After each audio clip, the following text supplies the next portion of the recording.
Solwazi sekuyihora lokuqala ngqo empondweni. Sebeqalile nabafundi bephephandaba ukungena, siyababingelela nabo.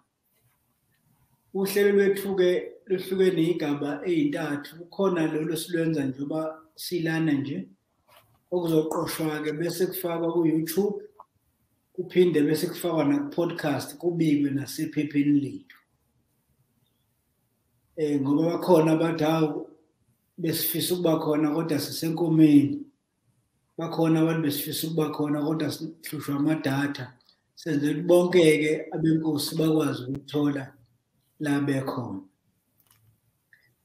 Isihloko sethu-ke namhlanje sivulelekile, kepha sikhuluma ngobukhosi kanye nohulumeni bendawo, ukuthi ukhona okungahlangani noma yikhonco ubukhosi oludingekalayo elingakabikho namanje kuhulumeni bendawo.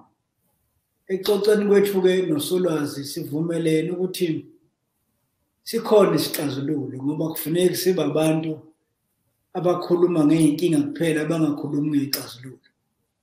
Kubalulekile ukuthi sithi uma sixoxa bese sixoxa nangey'xazululo. Yikho-ke Solwazi ngizokunika ithuba lokuthi mhlawumbe kumfundi wethu nobukelayo manje ke siqale sicacise ukuthi yini umahluko ubukhosi nohulumeni nepolitiki, ngoba khona ipolitiki yipolitiki, kube khona ipolitiki yobukhosi, bese kuba khona uhulumeni. Mangase uprofessor siqale nje lapho ukuze sithi sixoxa sibe sazi ukuthi siyaqonda yini lokwahluka.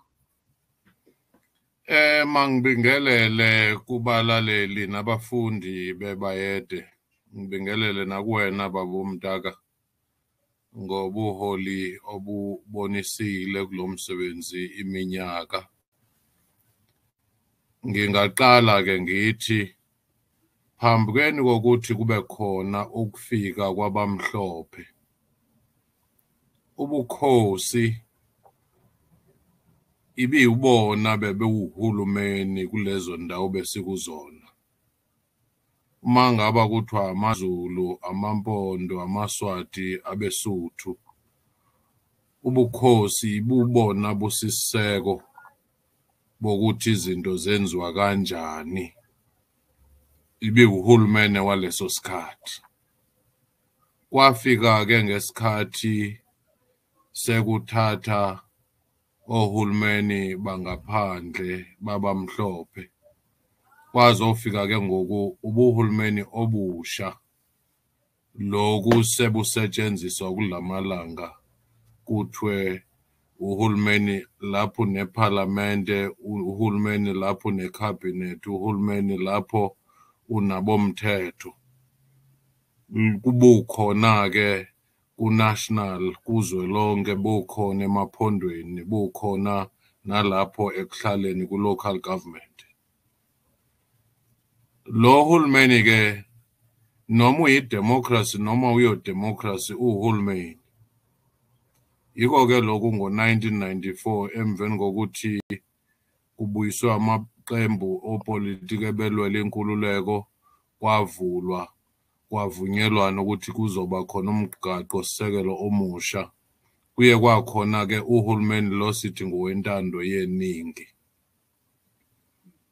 Kuthi kulo uhulumeni wentando yeningi kuthiwe-ke kuzoba khona amaqembu opolitiko, iwona azokhankasela ukuthi avotelwe abantu abasephalamende. Kube lapho-ke kudingidwa khona ipolitiki, kuthiwe ukhongolose la, kuthiwe i-Democratic Alliance la, iNkatha Freedom Party la, i-EFF la, abokhophu bala, o-UDM bala, amaqembu opolitiki ke lawo. Kuthiwe-ke yipolitiki yethu-ke le kulesi sigaba sikusona sedemocracy. Kodwa-ke kwakhona uchapter 12,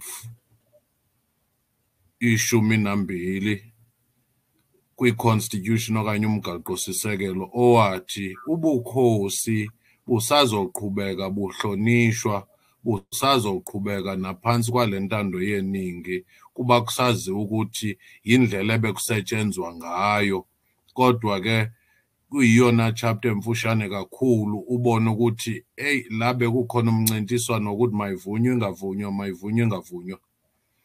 Kwalapho ke kuthiwa ke ubukhosi bukhona buzosebenza, abantu ebebephansi kobukhosi bazoqhubeka nalokho. Noma ke kufuneka kubhekiwe ke manje ezinye izinto ezifunwa yiconstitution ezifana nokuthi abantu babhekwe ngendlela eyiyo, isimo sabo namalungelo konke nje kubhekekelwe. Kwazoba khona ke imithetho ephumile yokuthi izosho ukuthi ubukhosi busebenza kanjani phansi kwalemo yesiningi okanye intando yesiningi. Sinayo ke leyo mithetho, sibe nazo nezindlu zobukhosi ku-national, indlu yobukhosi ku-provincial, sibe nawo namakhosi ngokwe-legislation ekhona ebekufanele ukuthi amelwe ku-local government, kuhulumeni basemakhaya. Imihlaba eminingi-ke ngaphandle kwamadolobha isephansi kwamakhosi. Ukusebenza okuningi kokuthi manisebenza indlela yasekuhlaleni, uhulumeni wasekuhlaleni ezilalini, noma khona ama-ward councillor kamasipala, into ey'ningi zamasiko, into ey'ningi zokwaluka, into ey'ningi ezithi inkomo zizoqhutshelwa kwawapha amadlelo kusetshenziswe kanjani, ziseyizona ezikhona lapha ekuhlaleni phansi kwamakhosi. Kube lapho-ke kubaluleka kakhulu ukuthi masikhuluma ngo-local government ikakhulukazi, fanele ukuthi ukhulume ngalaba abonyulwe uhulumeni, ukhulume nangobukhosi kuba indlela ekuphilwa ngayo leyo. Iphutha elikhulu-ke baba uMtaka ukuthi abantu ubukhosi namasiko babuqhathanisa nale mpilo sesiyiphila yokuthi ubani wonyuliwe ulikhansela unomsebenzi othize. Bangakwazi ukohlulela ukuthi ubukhosi njengoba bese buphile 1,000 nama-1,000 eminyaka kungekafiki lo hulumeni khona, ayibona ubukhosi bokuthi la uphethe abakwamkhize, la kuphethe oshenge, la kuphethe ofaku. Amasiko abantu, umlando wabantu, izithethe zabantu zila kulobu bukhosi. Impilo yabantu ngisho nempilo yesintu, makuthiwa abantu mabazilande, makuthiwa abantu banokugula okuthize kufuneka kulungiswe izinto ezithize, ibuyela la ebukhosini. Awuzuya kumantshi uthi hey sibona imvula ingaphumi kufanele basenze njani. Awuzuya la kuhulumeni uthi kwi-ward councillor inkomo la kule ndawo ziya kanjani kulela dlelo, ziphume zithini, kuhlalwa phansi. Isikhathi esiningi ke emakhaya iphansi kobukhosi leyo ndawo. Nomhlaba kanti lo uzodevelopa okanye uzosetshenziswa bomasipala. Kube lapho ke kubaluleke kakhulu ukuthi le minyango isebenzisane. Kwezinye indawo komasipala ipolitiki iyadingidwa kuze kukhohlwa abantu, uve sekuthiwa hayi iqhoqhobalile ayisakwazi ukusebenza umasipala. Ngaleso sikhathi abantu basadinga ama-services. Kulapho ke uthola ukuthi ubukhosi bubaluleka kakhulu kwesekela ukuthi ngalesi sikhathi sajinxela le ndaba ye-local government nentando yesiningi, abanye besabulalana, abanye belwela iy'khundla, istability sibe khona-ke ngokuthi mawufuna kwenzeka izinto isekhona indawo yasekuhlaleni. So okwamanje ngizohamba ngibeke lapho ukuthi ubukhosi buvunyiwe naphansi kwentando yeningi, buneqhaza eliphambili elikhulu. Iphutha nje elikhulu ukuthi siye sibheke lo muntu oyinkosi sicabanga ukuthi ubukhosi lobo, kanti impilo nje yonke ebivele iphilwa ngaphambili ekufanele ukuthi siyijonge masibuka ukusebenza kobukhosi. Ulwazi uphawule into ezimbili ezimqoka engicabanga ukuthi ziyabadida abaningi. Uqala uphawule ngokuthi kukhona into ekuthiwa isimiso ngesiZulu, isimiso sobukhosi bekukusho manje. Kodwa bese kuba khona isihlalo. Isihlalo-ke ngokwazi kwethu isona esidala kunomuntu ohleli kusona. Kube nguni nje uma sekuyoshwama kunomkhosi woswela, lo sesihlalweni uyasuka esihlalweni akhuleke esihlalweni ngamafuphi esimazi ngokuthi ikumkani, esimazi ngokuthi umrena, esimazi ngokuthi isilo. Uyasuka angene ebuthweni eliyisizwe bese sonke sibheka isihlalo. Okwesibili, ubumqoka besihlalo ngokwazi kwethu, isihlalo lesi sinamandla okudlula ohleli kusona. Yikho kube nguni kunenkolelo yokuthi ngeke ufikeni ahlale esihlalweni singamfanele, siyakhahlela isihlalo ngoba isihlalo sidala kunalo osuke ehleli kusona. Nakho-ke la ngikhona Solwazi, sinenkinga yeyihlalo, angayi kubantu abahleli kuzona. Sinenkinga yeyihlalo engathi ayilungile noma zingcoliswa yilabo ofuna bahlale kuzona noma zona qobe esalungile. Umbuzo uthi abahlele ey'hlalweni ungababiza ngamagama muthanda, kumina akukho umqoka lokho, kodwa ngithi abahlele ey'hlalweni nabayohlala ey'hlalweni bakulungele yini ukuthi baqonde lokhu okushoyo manje ukuthi banelungelo, okokuqala ngokomthethosisekelo, okwesibili ngokwemvelo ukuthi balihole nokuthi balihole kanjani. Zimi kanjani iy'hlalo zethu zonke? Zisesimeni esikahle yini? Bakhona yini abantu abangahlala kuzona? Bona kufuneke benzeni kulesi simo sekusona? Okubalulekile ukuthi ubukhosi nesihlalo sobukhosi sisekelwe esikweni. Leli siko-ke lidala kakhulu kunalabo bantu bahlala kusona. Kwezinye indawo sekuhambe ama-hundreds eminyaka, amakhulukhulu nje eminyaka sikhona. Kufanele-ke umuntu ozohlala kuso azilungise isimo sakhe azofanela isihlalo lesi. Angafuna ukujika isihlalo silungele yena. Yiko-ke lokhu okokuqala kufanele ukuthi bona banikwe isikhathi sokufunda ngoba yini ubuholi bemveli.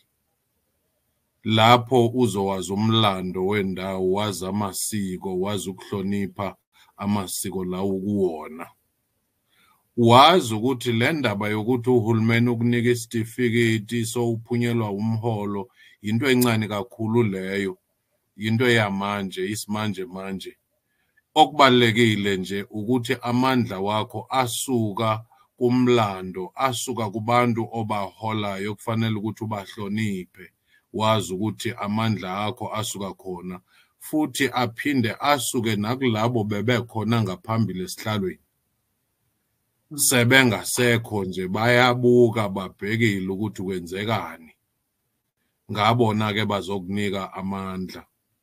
Inkinga eyenzekile-ke kwindawo eziningi ingakumbi nakumakhosi lamasha ukuthi bona bathatha ngokungathi sebezoba ama-civil servant, sengithole i-recognition certificate esithi sengizohola. Bakhohlwa ukuthi le ndawo okubaluleke kakhulu nesithunzi sayo sisukela kumlando waso, sisukela engcanjini nje esezandele kakhulu phansi. Lokho kwakwenzeka kudala ukuthi uhlonipheke ngisho nakomasipala, uhlonipheke nakuhulumeni kuba uqale wahlonipha lento ekunike isihlalo. Wazi ukuthi kulesi sihlalo baningi abafikile kuso bashona bahamba okanye sabakhahlela isihlalo kuba bengalungelani naso. Yiko nje lokho kubaluleke kakhulu. Kube lapho kufanele ukuthi uncike ebantwini abangaphambili njengoba kuthiwa inyathi ibuzwa kwabaphambili. ukuthi bekwenzeka kanjani, izinto bezithini, uhloniphe zona. Ungafiki ukuthi hayi cha mina njengoba sengifikile izofuneka lento iguqula ukuthi ifane nami, ifane nesimanje manje, kuba kwawona umgaqo sekelo uthi ubukhosi busekelwe kwi-custom, kumafa nomlando wethu, kumasiko wethu. Masoyohlukanisile leyo inkinga iba nkulu kakhulu. Yiko nje kufanele ukuthi sikulande, uze uyolanda namasiko athile lapho bekubaleke kakhulu ukuthi nigubhele ukuyouthi isivuno siqalile ukwenzeka mabe kulinyiwe, okanye mase kuqala ukuviwa ukuthi iziqhamo zokuqala emithini zilungile na. Bekuba khona imigubho emikhulu kuba besibanye nendalo. Indalo le ubuyihloniphe kakhulu, indaba ye-agriculture ubungaye esikolweni uyofunda ngayona, ubusazi ukuthi yiyona nto eniphilisayo. Zizo-ke izinto ekufanele ukuthi sizijonge, singabheki konke lokhu ukuthi mina sengizobuswa. Ukubusa, ukubusa abantu bakho baholayo okubaluleke kakhulu. Lokhu sinika nje amanoni iSolwazi, uthi uma usinika wona mase kuvela eminye imibuzo.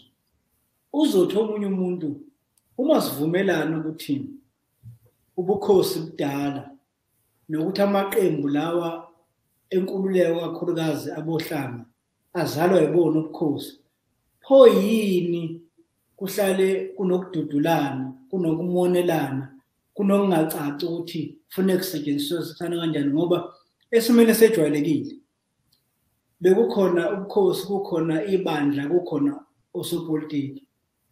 Osopolitiki manje bancamela ukuthi lichume ibandla, inkolo, kunobukhosi. Bancamela ukuthi zichume ley'nhlangano engekho ngaphansi kwaHulumeni kunobukhosi. Yini le yenza osopolitiki kakhulukazi laboHlanga okuyibona abaphethe manje, abazalwa emakhaya, bonke bavele ey'lalini, bonke baney'hlobo emakhaya, yini le yenza babe nongabazali ukusebenzisana nobukhosi? Ngoba iqiniso lithi kukhona ongahambi kahle. Inkinga eyenzekayo kwisikhathi esiningi ukuthi osopolitiki baphila okwesikhashana, bephilela ukuthi bathola amandla. Lawo mandla bazokwazi ukuwasebenzisa ukuthola ivoti, ukuthola into eziningi. Konke ke lokho kudala ukuthi mabebona ngathi kusekho amandla asemakhosini kube khona ukuhlabana khona.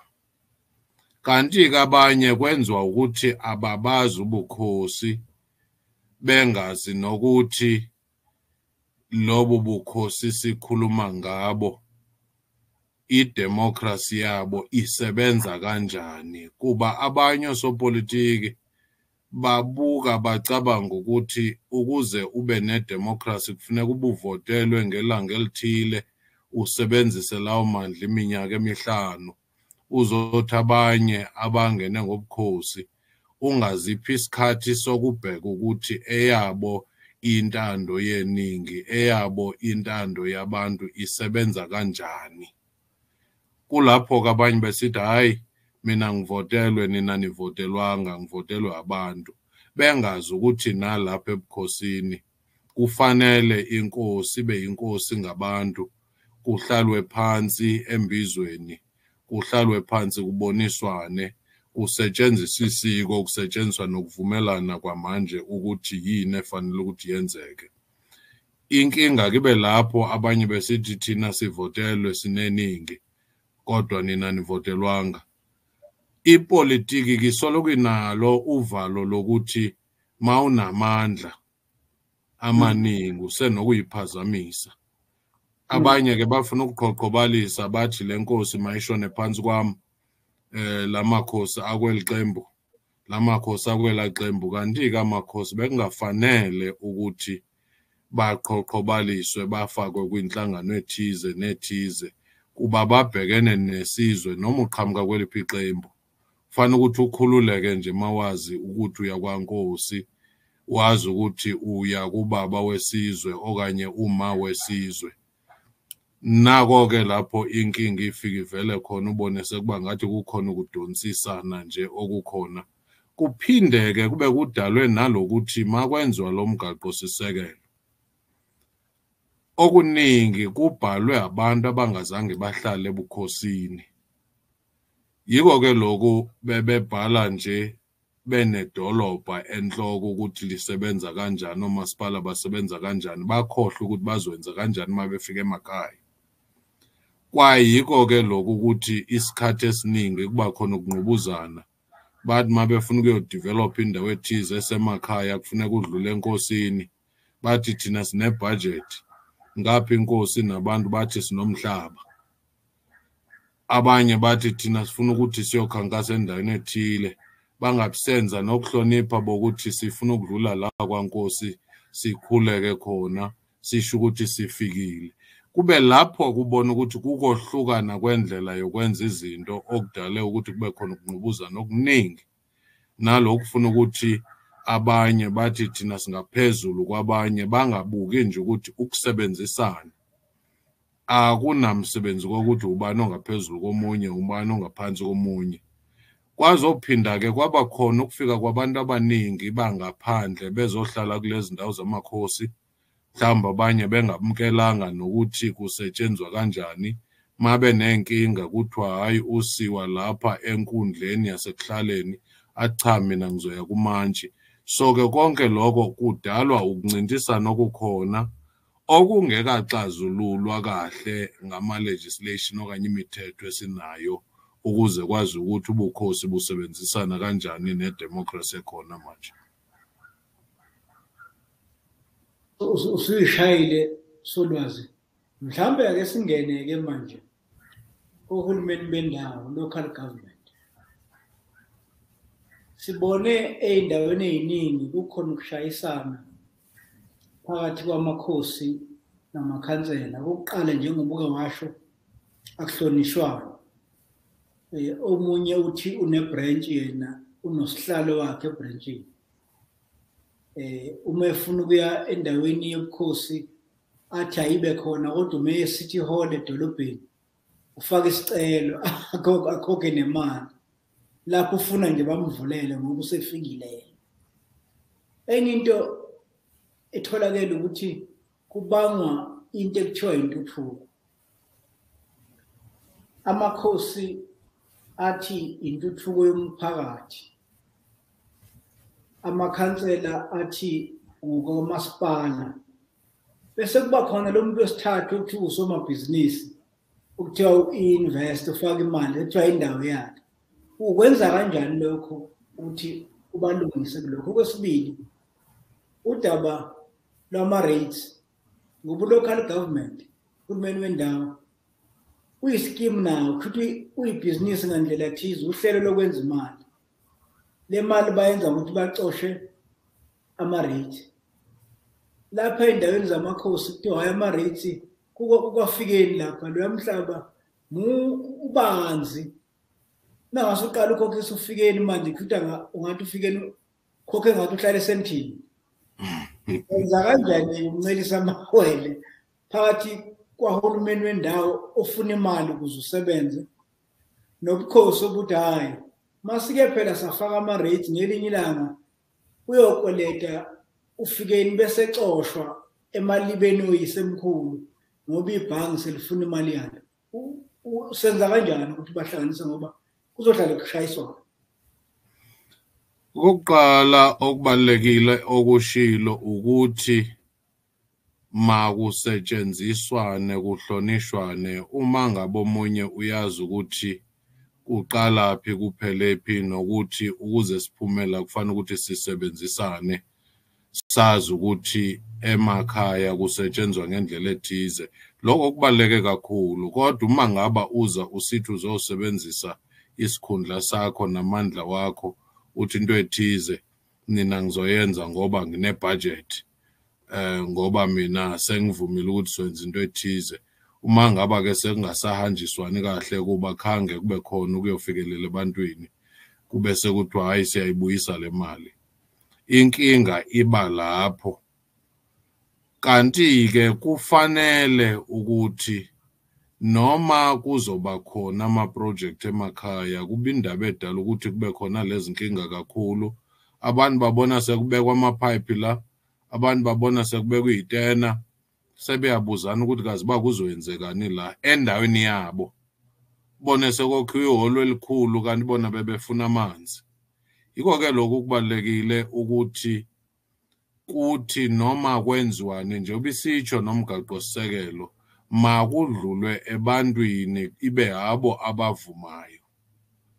Kule ndaba ke yama-rates nale ndaba abanye bathi makube khona ama-title deeds, inkinga ingaze ibe khona kuba kaloku lo mhlaba ekuthiwa uyi-communal wabantu phansi kwamakhosi.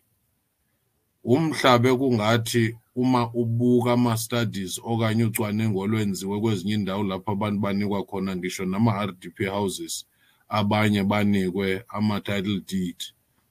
Kuvele kufike nje abantu bawuthengisa okanye bahambe baye emabhankini bathi ngizobambisa ngawo khawubunginika imali kuba abantu bafuna imali kakhulu. Ungahamba isikhashana nje ubone umhlaba sowungasekho uma ngabe ungawumisa ngaleyo ndlela. Kanti ke le ibidala ukuthi umhlaba usoloko usebantwini. Futhi ke kwindawo eziningi elizweni nje kufanele ukuthi siqaphele ukuthi akulona iqiniso leli ukuthi hayi umhlaba kaNdaba ezitho okanye wenkosi, umhlaba wabantu kodwa ubekwe ezandleni zobukhosi ukuthi usebenzisane nabantu ekuwubhekeni. Yiko ke lokhu mangaba la kwafikeni kuthiwe ubaba omkhulu wanikwa le ndawo idlulela kwizizukulwana zakhe, idlulele nakwezinye izizukulwana. Kulapho ke futhi ekuhlale nabantu bayakwazi njengoba nalapha ngisuka khona sinamanzi esawenzayo ukuthi angene elalini futhi kungekabikho ngisho nohulumende lomusha. Sina indlela ethi masixokelela imali makufuneka ilungisiwe lamanzi, inkinga sibi nazo. Njengoba kwezinye indawo sizwa nje ukuthi imali yamanzi idliwe okanye indawo yokulungisa amanzi seyinenkinga. Uphinde ubone amanye lamakhansela sekungawo athi athenga itruck lokuzothengisa amanzi. Kanti uyabona ukuthi inkinga ikwala ekuhlaleni okufa kula embizeni. Kanti ke lapha ekuhlaleni abantu bayakwazi ukuthi kuzohlanganisa u50 rand u50 rand kulungiswe lamanzi. Uyaziwa umuntu onobuchwepheshe kwala ekuhlaleni. Yiko ke lokhu abantu abaningi bezihlalela kahle. So ubona abantu abaningi beshiya amadolobha besokha ama-stairs emakhaya kuba bebona ukuthi imali zasedrobheni zenyuka njalo, and izonyuka njalo nje mawusithi uyabuza ukuthi le mali ngafika sekuthiwa u40,000 kuthiwa sobe sikuvalela manje i-services sokhuluma nawe masoyibhatele noma wazi ukuthi yeyani. Le nkinga uyibonile ngisho nako-Johannesburg nako-Tshwane ukuthi uvele ufikelwe nje isalukazi sizitholela i-social grant kuthiwe u-owa okanye ukweleta i-100,000. Makubuzwa kuthiwe sawukhuluma siyivalile. Kwesinye isikhathi uphela unyaka ungawathola ama-service. Yiko ke lokhu kufanele ukuthi noma ngaba siya kwamukela okwedemocracy okukhona, akufanele siyeke yonke into ebesiyenza kuba zikhona izinto ezithize zedemocracy esizibonile zifeyila kule democracy entsha. Futhi ke ngifuna ukwazisa ukuthi mangikhuluma ngedemocracy yentando yeningi akusho ukuthi idemocracy bingekho lapha esintwini. Yiko kusithiwa umuntu ngabantu, inkosi ngabantu, bekuhlalwa phansi kuboniswane. Kungasho ukuthi bingenazo inkinga njengoba nalo masipala wedemocracy yeningi mawubuka manje izinto ezenzekayo elizweni nje lonke kusithiwa hayi besicabanga ukuthi bazosenzela into ethize abayenzanga, imali edliwe, i-stadium kuthiwe nasi se-15 million kusho ama-city nje ayi-50. Konke lokho kusho ukuthi ukubekezelana nokusebenzisana, sifunde la esintwini, sifunde nakula ma-modern democracy akhona, sibone ukuthi yikuphi okusebenza ngcono kwezinye indawo kuzosho kulunge ngaleyo ndlela. Hey, likhulu leli solwazi lokuthi uhulumeni wedemocracy oqala ayikho uhulumeni okuthiwa unemali ngoba imali yabantu. Labantu bakhona nasemakhaya ngamafupha akuyona imali ekhishwa abantu abathize nalabo basemakhaya bayikhipha imali. Ngamafupha uma kunesabelo mali endaweni akuyona kahulumeni ngeyabantu bendawo leyo. Okwesibili kunombuzo lapha ovela kubafundi bethu abanye babuza ukuthi ngabe inkosi inalo yini ilungelo lokuvimba intuthuko. Owami umbono kulolu daba angazi wena ubona kanjani Solwazi. Kufanele sikuhlukanise ukuxabana kwamakhansela namakhosi bese bekhuluma bethukana bethelana ngodaba kanye nemithetho yezwe. Ngizokwenza isibonelo. Kuney'ndawo lapha esilungwini ongezabelungu ko-Hillcrest, koMhlanga, koSandton. Lapho uhulumeni umasipala ufuna ukwenza into ethize uyaxoxa nabanikazi bendawo. Kuney'ndawo lapha esilungwini othi uma ungena kuzona kuthiwa kunegate ngeke ungene, kunendoda emile ekuvulelayo ekuvalele. Umasipala uyakuvuma lokho. Lezo y'ndawo noma ngabe zingamafleti zinemithetho yazo. Ziyasho ukuthi umsakazo ungawudlali kakhulu ngehora leshumi, udlale ekuseni ngo-8 hhayi ngo-6, imithetho yendawo.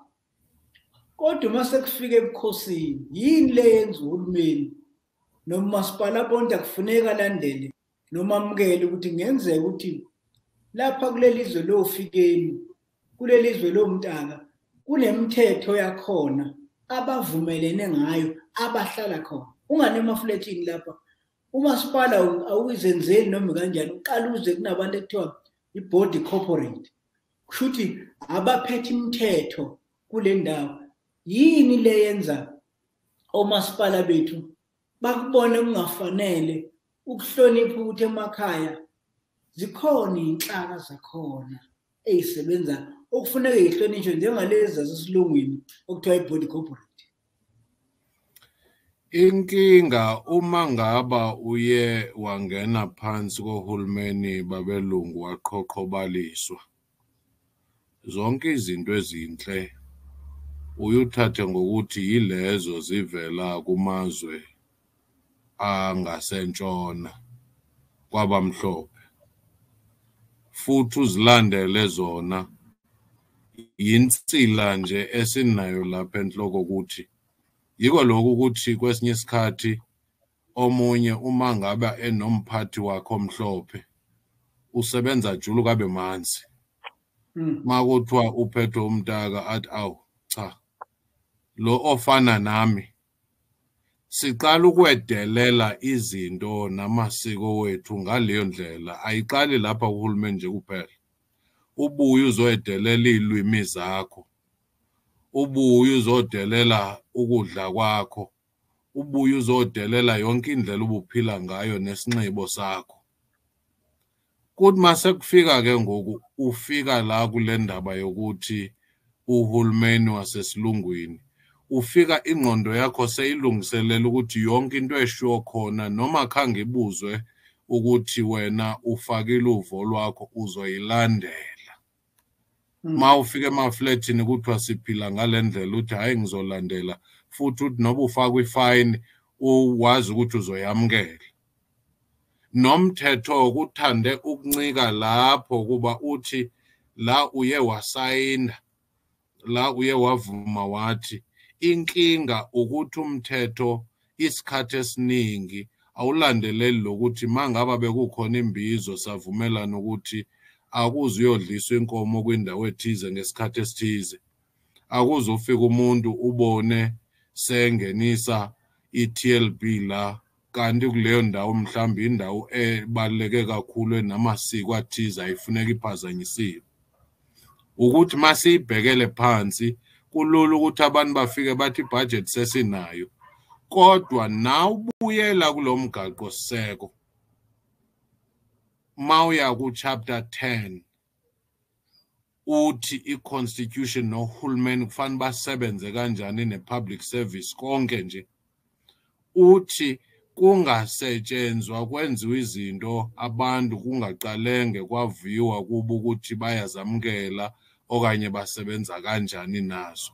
Kusho ukuthi nalabo ofike bengena nje okwendlovu ifuhluza sukube besophula ngisho nalomgaqo sekelo kuba uthi buzane ebantwini ukuthi kusetshenzwa kanjani, buzane ebantwini ukuthi izifiso zabo zithini.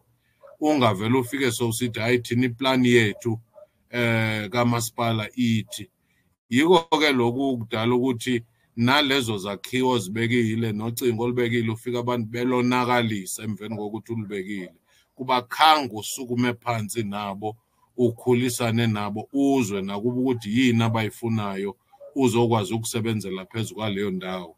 Ngifuna ukuthi nje lokhu sicabanga ukuthi idemocracy akuyona idemocracy ukuthi nje ufakwa abantu phansi kwengcindezi. Yiko ke lokhu mawufika kwindawo yasemakhaya kufanele ukuthi ubuze ukuthi kusetshenzwa kanjani uphinde ubuye uye kwenye indawo ubuze ukuthi kusetshenzwa kanjani. Ngizakunika nje umzekelo omncane. Ngesikhathi ngiwusihlalo wokuthuthukiswa kwe-airport yaseMthatha ngifike lo mhlaba wawuthathwe ebantwini bakwaLinke eTabase bekhala njalo ukuthi umhlaba wabo kodwa ke sesiwabela ukuthi uHulumeni ke njengoba sewuthathile sekuyi-airport nina senizobuyekezwa ngemali okanye omnye umhlaba. Bathi kodwa kukhona izinto ezithize ezingeke enzeki sekuphela i-8 years sicenga amagosa kaHulumeni. Ngithi yini le yiziphi lezo zinto? Bathi lapho kwakukhona amangcwaba asemadala besifuna ukubuyisa nje umoya wabantu bakhona sizokwazi ukuhlalisana kahle nendaba ye-airport. Hayi savuma sahlala phansi bakwenza lokho. Zonke inkinga lezi zokuba bekuthiwa bamani bengenisa imbuzi zabo kuthiwa kwaqhawulwa amacingo zaphela. Ngizama ukuthi ke ma uthi mina ngizoyenza ngalendlela ngenza ngayo ma abantu bengasakwazi ukuyikhusela leyo nto yakho kuba ubungabafakanga ekucwaningweni kwayo ungasakhalike kuba abayazi. Kufanele ukuthi abantu awuzusoloko nawo onogada ngaso sonke isikhathi bathi lokhu nalokhu kwakusho sithi sathi mayibe nje lento eyethu sizoyikhusela. Indawo eziningi ke zibulawa, indawo eziningi ubona kuba khona izinkinga eziningi ukuthi abantu khange bahlaliswe phansi bazibone ukuthi lento besiyifuna ile ndlela besiyifuna ngayo. Base becabanga ukuthi kukhona umshesha phansi okudla imali nje akusiko ukuthi bekuzoyeneliswa lento besiyifuna. Amafuphi Solwazi abantu basemakhaya bahlanye emakhaya. Abantu basemakhaya bahlanye kuba banendlela abaphila ngayo. Ma ufuna ukuthi bakuhloniphe bahloniphe uhlale nabo phansi ubabuze uzobona uthando nokwesekelo olwenzekayo mangabe uqale weva kubona ukuthi yini edala ukuthi singakwenzi ngalendlela nalendlela. Bazokutshela ukuthi hayi cha isiko lethu okanye indlela esiphila ngayo yile nale nale. Uzocabanga ukuthi kwezinye indawo kumane kudlula itornado okanye inkanyamba sebesazi abantu ukuthi ehamba kule ndawo yonke iminyaka bakubonisa ukuthi umonakalo omningi kule ndawo. Wena akufika ukuthi hayi cha ngemunicipal manager mina sesidwebile ukuthi izindlu zizosuka nala zizofika la. Abantu bacha not kule ndawo. Uthi wena sesiyenzile iGoogle Maps isaqeda khanga ubuze abantu.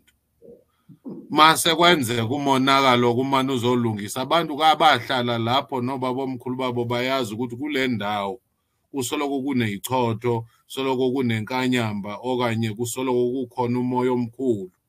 Mawuhlala nabo babuza. Mangiphinde ngikunike nje omnye umzekelo nje obalekile. Ngaphambili besizihlalela nje ezindlini zethu ezifulelwe ngenca utshani. Ezinye zinendonga ezezitina ezenziwe ngodaka. Lezo zindlu makushisa ziphole kahle nje. Makubanda zishushu. Noma sowudubula ngenhlamvu ayingeni. Mawufuna ukulala khona ulala uthi zwi kuba kuthulekile noma kuyanetha kuzwakali. Safika safaka ama-RDP houses, safaka izinki.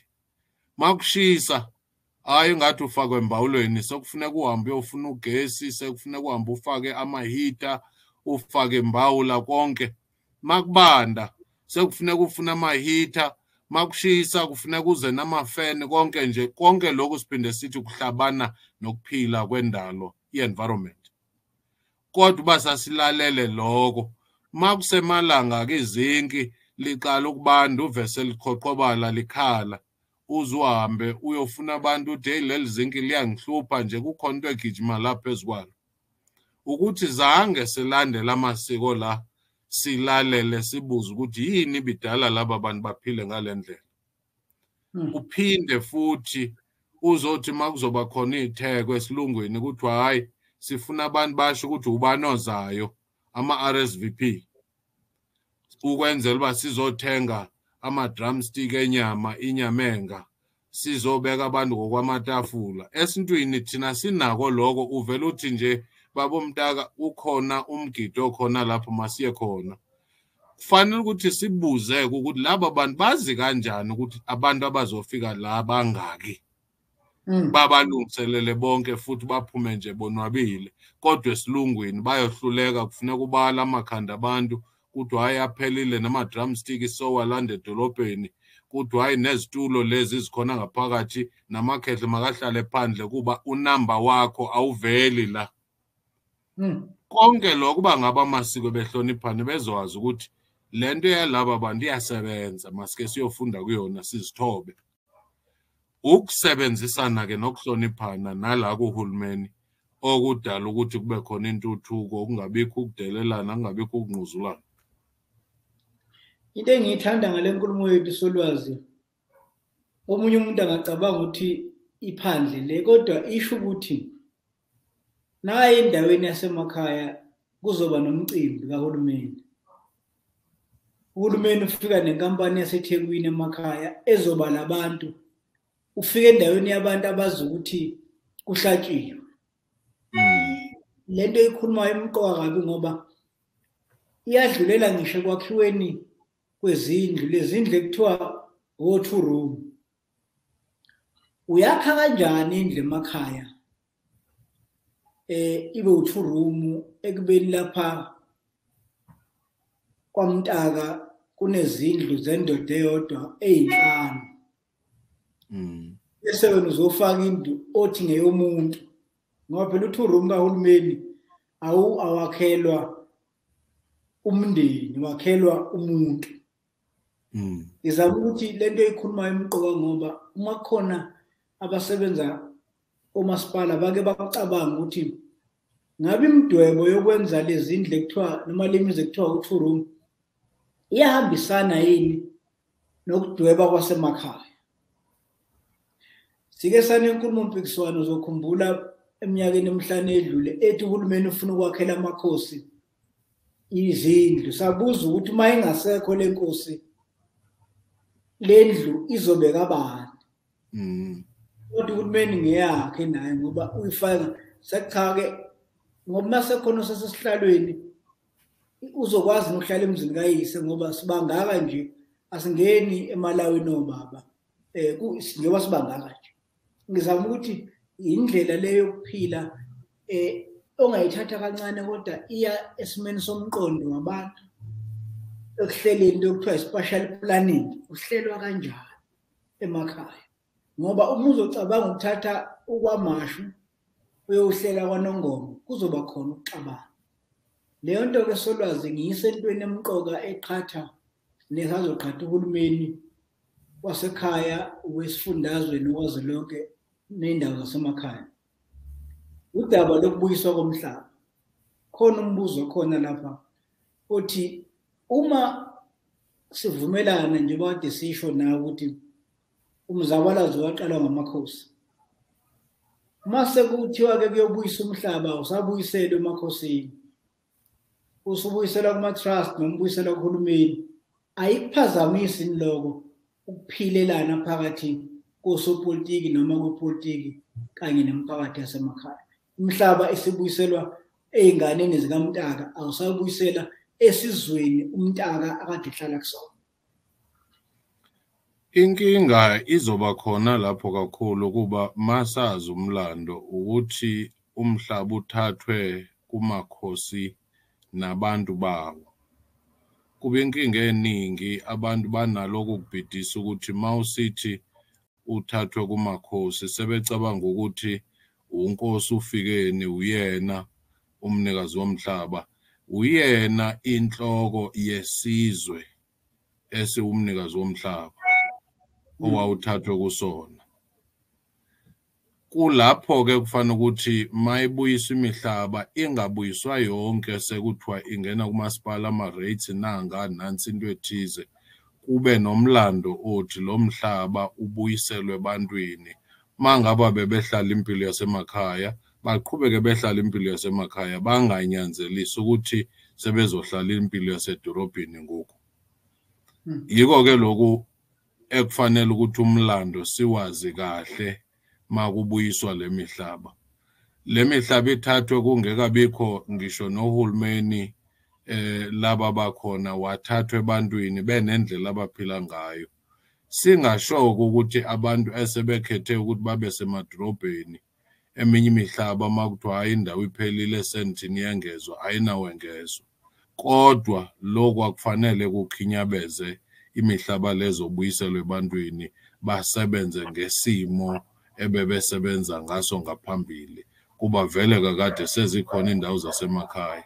Kodwa ukuthi singasebenzela ukuthi yonke indawo izawuba indawo yasedrobheni okanye isebenze njengedolobha, kusho ukuthi amasiko wethu, impilo yethu nayo yonke into ibisihlanganisa nokuthi sibe abantu basemakhaya, isizohamba ihambe iphelele.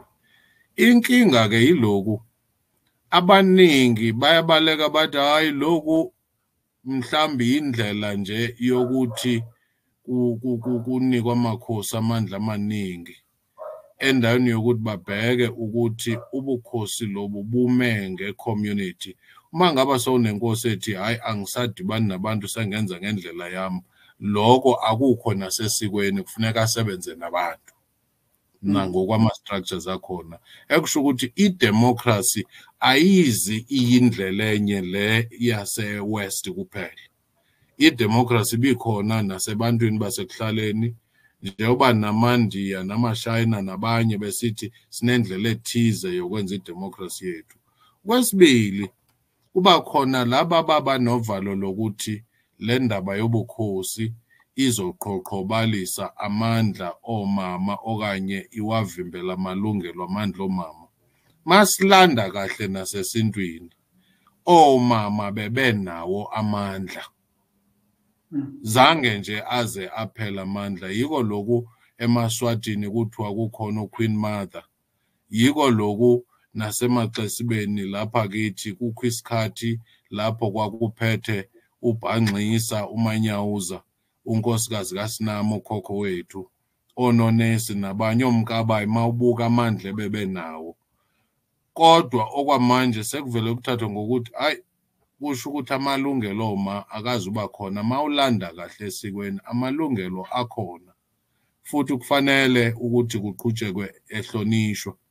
Lapho ngisuka khona siphansi kwamakhosi emaXesibeni nakwezinye indawo, uma ngaba uyintombazana kwenzekile ukuthi uthole ingane, awusashadile, awuthangani, unikwa umhlaba, kuthiwe-ke la uzowukhulisa ingane zakho. Kodwa mase ulalela abantu abangazange bahlala isikhathi esiningi emakhaya okanye abamhlophe bathi hayi lapho phansi kwendaba yokuphila kwasemakhaya uvele nje umuntu owumama akayilutho, uwumuntu wokufike kuthiwe ukidnetshiwe okanye uthwelwe kwahanjwa naye, inike nje umfanekiso omubi kakhulu, ingasasho lapha amalungelo ekhona namalungelo engekho. Njengoba kunjalo nakule democracy siyizamayo, sithi siyizame njalo amalungelo libhalwe phansi ilungelo ukuthi ufanele yiloku naloku, i-council kufanele ukuthi lenze lokhu nabantu, akwenzeki. Kusho ukuthi lamademocracy wonke aney'nkinga zawo ekufanele ukuthi soloko sizama ukuwalungisa ukuthi makahambe ngale ndlela, makahambe ngale ndlela. kodwa makufika kule yasemakhaya yiyona ecindezeleka kakhulu, kube sekuveza ubuso obubi kuphela ukuthi uma ngabe uyaqhubeka nayo nazi izinto ezingazulunga, uzocindezela abantu abasha, uzocindezela omama, uzocindezela ukuthi kungabikho ukuthuthuka. Kodwa mawuya kwezinye indawo eziphansi kwamakhosi intuthuko oyibonayo kuba bayasebenzisana nosomabhizinisi, bayasebenzisana nomasipala. Inkinga nje ukuthi la ezingqondweni sizitshele ukuthi okuhle kodwa kufuneka kuphume entshona, okuhle kodwa kophuma kuba kukhona abamhlophe, singazethembi thina. Yiko-ke izinto eziningi zethu sesizilahlile. Yiko-ke lokhu kuze kufike i-COVID sizokhunjuzwa ngamazwe aphesheya ukuthi khawuhambe uyofutha usebenzise nomhlonyana. Besikhula ngawo umhlonyana sawulahla, sesihamba udiscam sothi ngikwa-discovery. Mase kunenkinga ezinkulu sekuthiwa khawubuyele kuleya nto yakho ubukade uyisebenzisa. Kunjalo-ke nakwintuthuko, kunjalo nokusebenzisana kukamasipala namakhosi nendawo zasekuhlaleni. Ulwazi, ngithanda ngoba siyavumelana ukuthi ukhona ukudinga ubukhosi obungakhulumeni, izandla ezimbili, esokudla nesokunxele. Izandla zombili ziyadingana. Ubukhosi buyakudinga uhulumeni ngoba labantu okuthiwa baphethwe noma bavotela uhulumeni bahlala endaweni yamakhosi. Nohulumeni uyakudinga ubukhosi ngoba uhulumeni usibiza ngezinombolo, usazi ngezinombolo, amakhosi asazi ngamagama. Ngamafuphi bobabili bayadingana. Okwesibili, kule nkulumo kuyavela ukuthi sithi intuthuko ngoba abantu beyivuma ukuthi intuthuko. Ngamafuphi awukwazi ukufika uthwele umthwalo ozothi kumina intuthuko ngingashongo ukuthi ile ntuthuko engiyidingayo. Njengoba benze emadolobheni nasemakhaya, abantu basemakhaya uma ubuka indlela abazakhela ngayo imizi yabo, uyabona abantu baswela imali bangalenza idolobha. Uma ubuka indlela abaqama ngayo ukuthi lapha kuyalinywa, lapha kuhamba imfuyo, uyabona abantu bayakwazi ukuyihlela.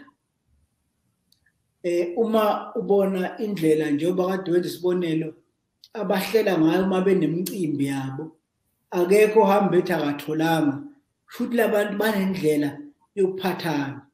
Lukhona uhlobo lukahulumeni olukhona ngoba uhulumeni phela indlela yokuphila, ukuthi sesibeka laba abasibusayo ukuthi nina-ke nansi indlela esifuna ukuphila ngayo, seluseni kuyo. Emakhaya ikhona indlela yokuphila. Okwesithathu esikushoyo kule nkulumo yethu sithi amakhosi kanti ukuthi ahlonishwe ngabanye abantu kufuneka aqala ehloniphe wona ngokuhlonipha abantu babo.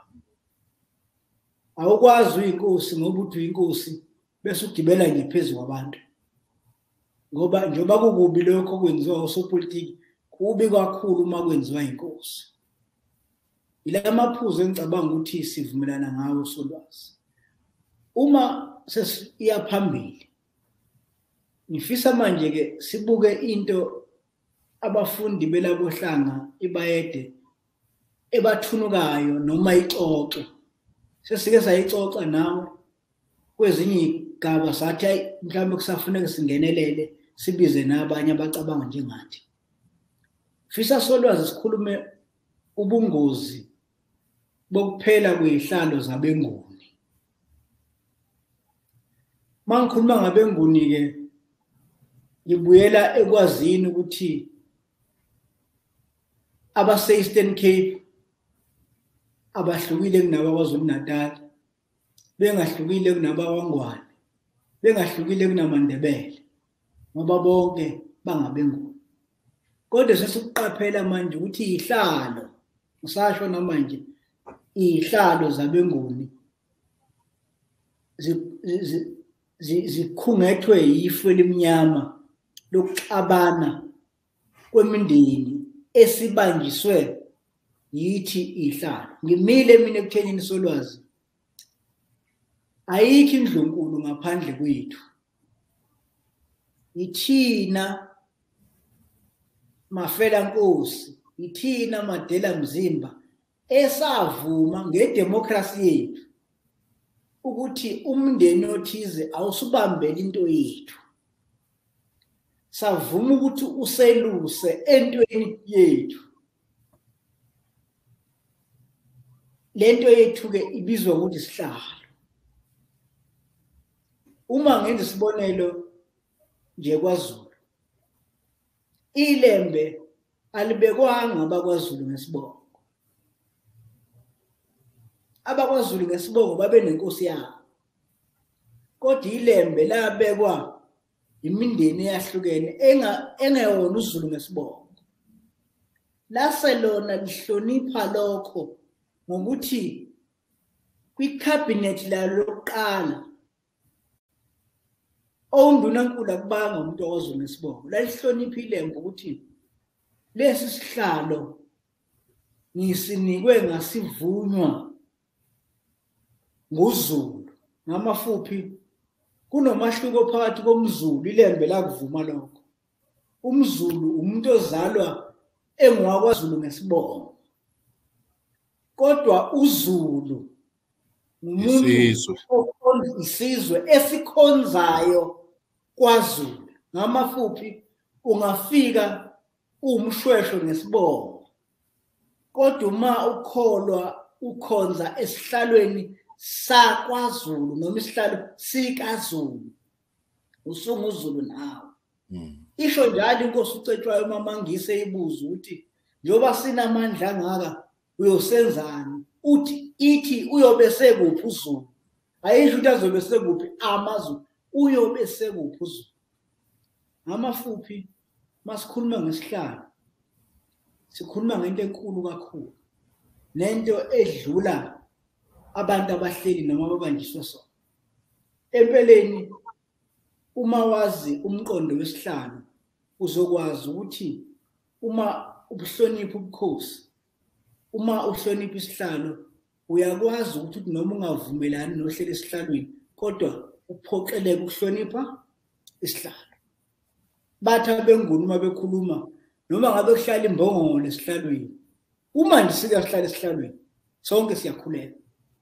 Noma singeUxhosa, noma singamampondo, noma singamandebele, noma singamaswazi, noma singamaZulu osehlele esihlalweni, noma ngabe ngokweso lenyama simbone ngathi asimthandi, kodwa umeseke wasondela kwayizinyane lezinyanda ezulu sihlonipha isihlalo. La ngikhona ke solwazi ngithi ihlalo zabenguni zisenkingeni. Kuthini ukuphawula kwakho? Ngasho ngithi kuyiqiniso ukuthi mawubuka umncintiswano makuthiwa kuzongena umuntu esihlalweni, ubuka nalokho kuthe mase kuphume inhlapho commission kwase kuba khona nje uquluka ubhode. Ubuka nalokuthi ipolitiki nayo isingenelela idingidi ibona ukuthi noko kuyabonakala ukuthi amakhosi kakhulukazi la ebenguni strongo kakhulu kukhona lezi nkinga. Kufanele ukuthi sibuyele emuva kulungiswe le ndaba ethi labo bazongena esihlalweni balungiswa kanjani. Ngaphambili kwakukhona izikolo zokubalungisa. Kuba kusenokwenzeka ukuthi bakhona abanye kodwa kukho okubalungiselelayo. Kufanele ukuthi noHulumeni ikakhulukazi obhekene nendaba zobukhosi, indaba yokurejista ukuthi ngobani abakulendlu nkulu, ngobani abafanele ukubhekana nezinto zalesi sizwe. Kungekabikho ukubanga lapho sekuthiwa hayi ubani okhothamile okanye ubani otshaliwe, masibe sesibona ukuthi ubani ke ngokuzoba khona ubani ongekho. Uma ngaba lezo zinto zilungiswa kulandelelwa isiko kungekabikho inkinga, kuzoba lula ukuthi kube sekulandelela ukuthi kufanele ukuthi kwenziwe lokhu nalokhu nalokhu nalokhu. Kungekabikho ukuthi kube khona umuntu ohambayo. Kube inkinga ivela makuthiwa hayi isilo kanye undaba ezitha ushonile. kwasokuvela oba omncane usekuvela abafowabo kusekuvela abanye kusekuvela abanye sekuyabanga isikhathi esiningi-ke sekungenela nalaba bona bafuna amathende okanye bafuna ukuthi kukhulekwe kubona base besondela besithi hayi phambili makuye phambili sekuyiwa khona emakhoti njalo nje endaweni yokuthi ngakufanele ukuthi kube khona indlela ekuhlalwa phansi kuboniswane ngayo kulungiswane ngayo futhi kungashiwo nalabo bangangenanga endaweni ukuthi abazonikwa indawo yabo yokubahlonipha kuba nako okubalekile akufanele kufane nepolitiki lapho kuthi isikhundla sinye masophumula uphumile ngokwasesikweni kuyaziwa ukuthi ohlabayo la ekhaya ubani okhokhela into ezithile zesiko ngubani okhokhela into ezithize ubani kuyasetshenziswana nje ngaleyo ndlela uma ngaba ke besingayibheka ngaleyo ndlela ubukhosi bebungazuqhoqhobala bufe kufanele ukuthi sikhumbule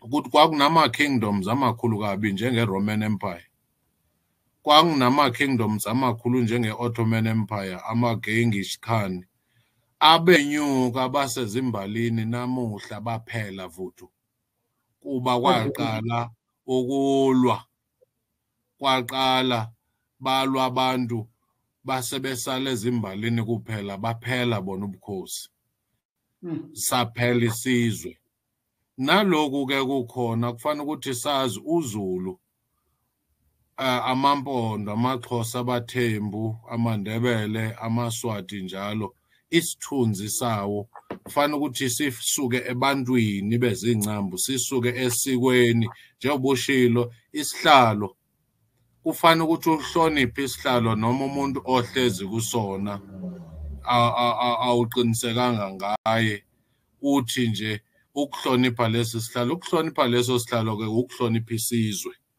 amandla esizwe lapho uma ngaba ke kwakhona ukulwisana isikhathi eside emveni kwaloko uze wazi ukuthi ubukhosi buphelile uze wazi ukuthi isizwe sukube sesiphelile saphalala nje umlando uyasitshela ukuthi indawo ezinkulu futhi ebezinkulu kunalezi sizibalayo ziye zakhona kodwa kwathi makungasakho indlela yokuthi makungena omunye emva komunye kusetshenziswana kanjani zaphela okusemqoka ke laba bangenayo ukuhlonipha nokuzama ukubumba isizwe nokuzama ukubuyisa nokukhusela amasiko nokuwaphakamisa balekile kakhulu nalokuthi bazi ukuthi inkosi ngabantu isizwe mawubuka lezi impi zaliwa encome lezi impi zaliwa eLundi zaliwa kuphi kwangazange umuntu athi ngiphuma nomndeni wami masiyolwa sodwa kwakulwa izizwe mawubuka lezi nkomo zazikhishwa zinikwa abantu isilo uShaka wayefuna ukuthi lamakhosi alezo ndawo aqhubeke ehlonipha ukuthi ayingxenye yesizwe yidemocracy yayikhona ke leyo ngaleso sikhathi noma yayikho ngesikhathi sempi nje kodwa kwakukhona ukusebenzisana okukhona namasiko ayekhona ndifuna nje ukuthi mangiqeda bengiye eLundini la eMaclear koMount Fletcher njalo nje ngibone into enhle kakhulu eLundini unumber 1 eEastern Cape komasipala abaziphethe kahle nabazisa intuthuko ebantwini bengilapho ngoLwesine lolu suka kulona baphambili ngisho na kumacwaningi bencwadi auditor general babe nenkinga nje eziningi kuliwa ngokwepolitiki bathi mhlana saze sasondeza amakhosi nawe bekhona amakhosi sasebenzisana nawo sahloniphana saphinda sahlonipha umuntu noma usuka kweliphi iqembu samane sibuzana ukuthi yiphi into eyodwa esiyisebenzelayo le ukuthuthuka komphakathi bathi izinto nje zajika ngathi kukhona umlingo okhona zasebenza kahle yiko ke lokhu kuba ukusebenzisana nokuhloniphana kubalekile ngasemuva babelema zansi bengenawo ngisho namapolisi kuthiwa ama disclaimer kodwa bathi mhlana nje sasebenzisana zange omunye athi ngizongena endaweni ethize ngazange ngibuze ukuthi amakhosi athini abantu bakhona bathini yasho yahambela phambili intuthuko ukusebenzisana nokumanyana nokuhloniphana ikona kuzosisa phambili ikona kuzosikhulula siwumuzi omnyama Solwazi sithi ubukhosi ngokwabantu. Umuntu ngamunye, umndeni ngamunye, isizwe ngasinye singenza kanjani uqinisekisa ukuthi ihlalo zethu ayishabalali nokuthi khona ukusebenzisana phakathi kohulumeni nobukhosi? Okokuqala kuzofuneka nje ubukhosi bubodwa nesizwe sihlale phansi sithi inkinga ezithe zakhona yiziphi, futhi sibuyele emuva kuba inkinga mangiyibona eqale yadala loluhlevane lukhulu, kuqale kwashabalala ikhaya leli, ikhaya lakwaMtaka, ikhaya lakwaFikeni, indlela ebekwenziwa ngayo izinto namasiko, nokuthi abantu abadala nabantu abakwindawo ezithize bafundisa abasha ukuthi la kwenziwa kanjani. Mangaba umndeni umi kahle wenza izinto ngendlela, i-community okanye ekuhlaleni ubona izinto zihamba kahle, usubona nobukhosi buhamba kahle. Kufanele ke siqale lapho phansi ekhaya ukuthi labo bazalayo wena nengane zakho nonkosikazi wakho nalabafowenu njalo niqhubha kanjani. Ngaphambili kutheni sasingenawo nama-social grant, singenawo nohulumeni walesi sikhathi, kodwa sasingenayo into ekuthiwa ama-child-headed families, kuba bekwaziyo ukuthi mangabe ingane zomfowenu ziyashona uzifaka phansi kwakho, sezithi hayi ubaba omncane nanku ukhona. Bekwaziyo ukuthi le ndlu ibhekene naleya mabeba nenkinga, sinayo i-social security system yethu, indlela nje besiziphatha ngayo. Namuhla usufike ingane zihlezi zodwa, kodwa omalume bakhona, omomncane bakhona, omakazi bakhona, kuba sekuthiwa mayikhala ingane kuthiwa weza kimi yini, ingaba ngiwu-social development yini, yakuma-social worker. Kufanele ke siqale lapha ekhaya, insika yethu nensila siyiqale lapha ekhaya, singathumeli ingane seyingada lapha esikolweni sicabanga ukuthi uthisha uzofika ayilungile. Makulunge ekhaya ke namasiko nokuhloniphana kuqale khona, kuthi noma kukhona inkinga ekhona sikwazi ukulungisana. Yenza kube lula ke nokuthi ubukhosi isisekelo sawo sisukela ezinsikeni zethu lapha emakhaya. Kuthi kusuka lapho nabangaphandle mabengena bafike sizihlonipha, senze indlela kahle.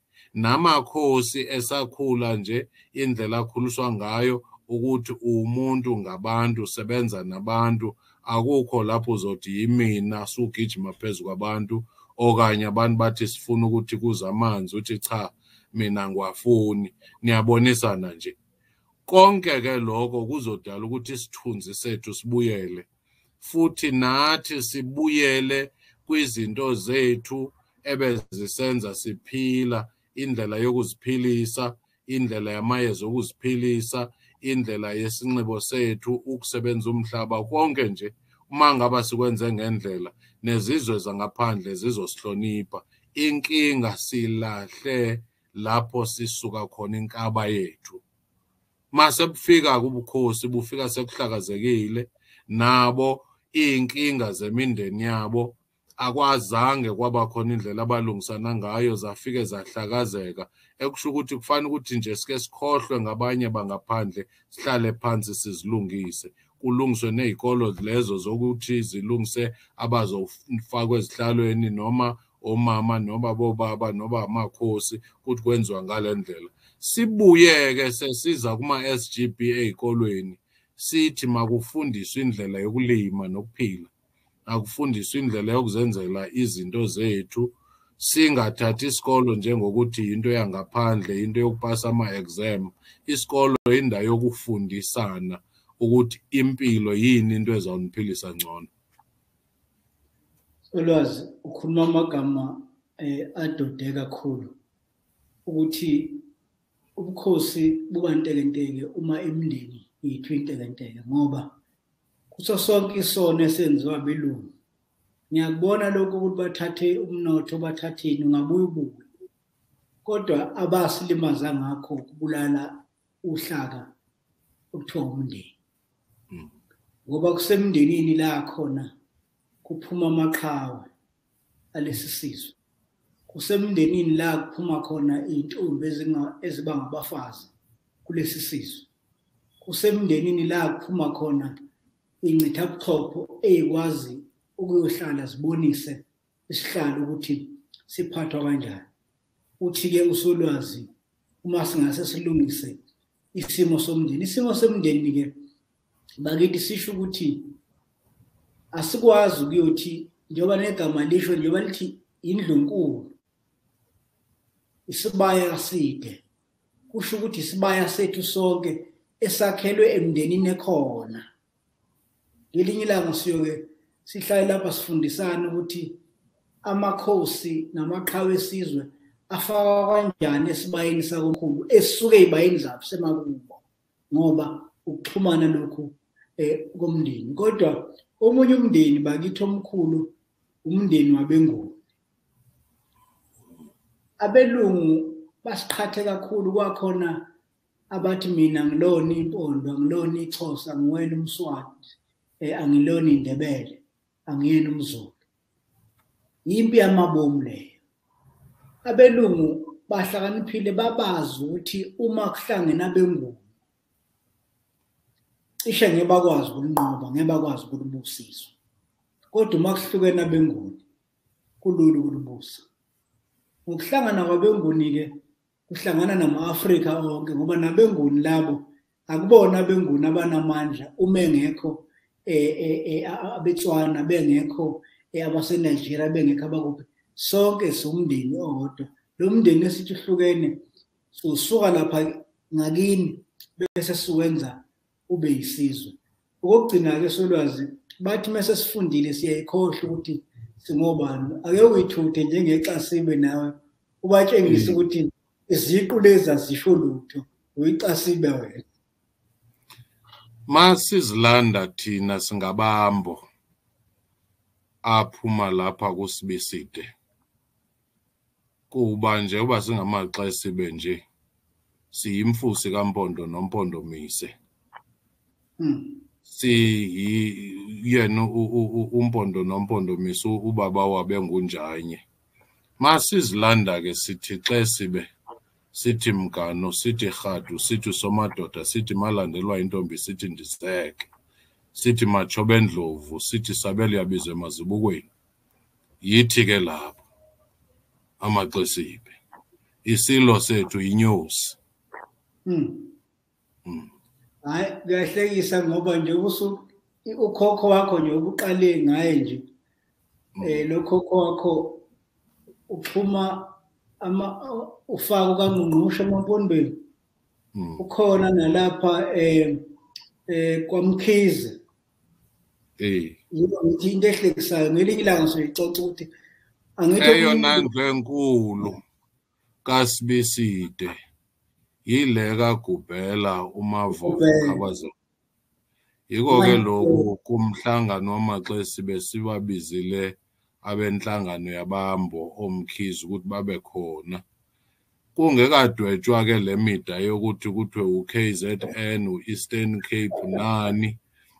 Besiziphilela nje kahle sisazi ukuthi igazi lethu leli. Ungani sisho njalo Solwazi ukuthi uma uzwa abantu bethi hayi abanye base-Eastern Cape, njengoba ngisho ngithi ukhokho lo wakho omshilo lokuqala ukhokho ofanayo kwabakwamkhize, ukhokho ofanayo eSouth Sudan. Uma siye eSouth Sudan siyobheka umlando siyamthola nakhona lapho kuthiwa kusenkabazwe khona laba basebewela beNigeria abantu bangama-Igbo. Siyamthola nalapho, siyamthola nakuFaku kaNgqongqoshe, siyamthola nakomzimela. Yiko ngithi-ke bonga kakhulu ukuyithutha kwakho kufakazile ukuthi singabeNguni umndeni wodwa.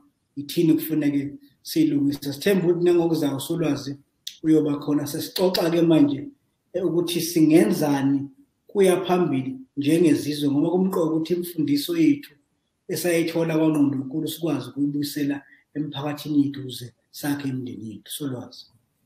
Ngiyabonga. Solwazi.